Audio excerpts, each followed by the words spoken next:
দেখুন মশলাটা ভেজে নিয়েছি, তেল বেরিয়ে গেছে। নমস্কার বন্ধুরা, আপনাদের সবাইকে পূর্ণিমাস কিচেনে স্বাগত। আজকে আমি আপনাদের সঙ্গে আরেকটা রেসিপি শেয়ার করব। আজকে আমি তৈরি করব দই কাঁকরোল। তো দেখতে থাকুন, আশা করছি খুবই ভালো লাগবে। তো চলুন রান্নাটা শুরু করি।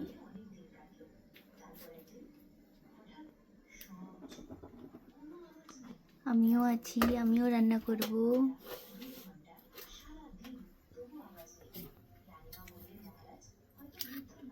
এখানে মিক্সি নিয়ে নিয়েছি, এখানে পেঁয়াজ, কাঁচা লঙ্কা, আদা, টমেটো নিয়েছি, বেটে নেব।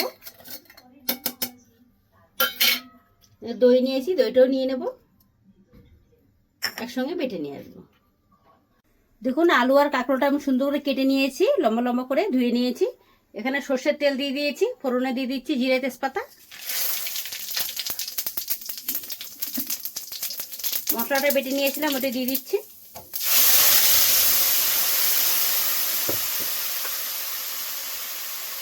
দিয়ে দিচ্ছি লবণ, ভেজে নেব। মশলাটা ভেজে নিয়েছি, গুঁড়ো মশলা দিয়ে দেব।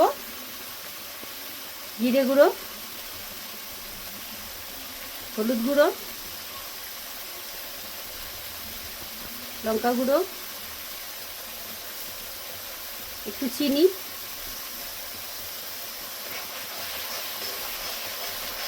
কিছুক্ষণ ভেজে নেব। দেখুন মশলাটা ভেজে নিয়েছি, তেল বেরিয়ে গেছে। এবার কাঁকরোল আর আলু একসঙ্গে দিয়ে দেবো।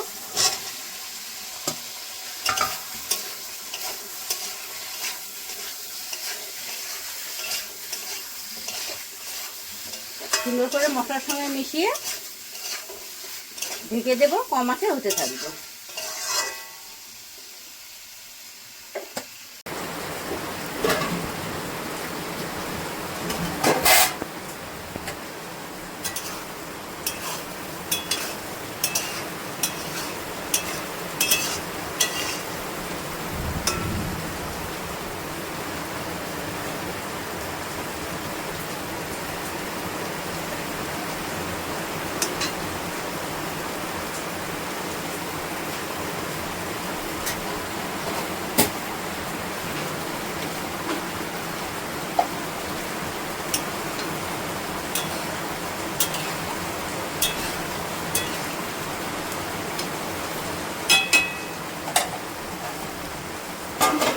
ঢাকনা খুলে দেখে নেব।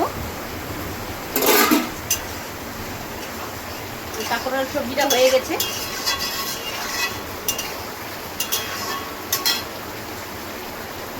কাঁকরোলের সবজিটা কি সুন্দর কালার হয়েছে। নামানোর আগে ধনিয়া পাতা দিয়ে দিচ্ছি।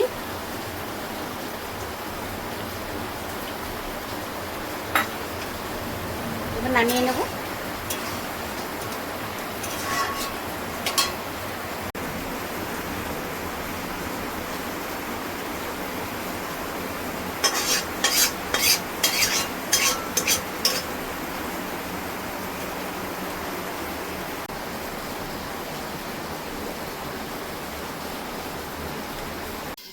দেখলেন বন্ধুরা, আপনাদেরকে আমি সহজ পদ্ধতিতে কাঁকরোলের সবজি বানিয়ে দেখালাম। আপনাদের যদি ভালো লেগে থাকে তাহলে নিত্য নতুন ভিডিও পেতে আমার পেজটি ফলো করে নেবেন। সবাই ভালো থাকবেন, সুস্থ থাকবেন, সাবধানে থাকবেন। দেখা হচ্ছে পরের ভিডিওতে।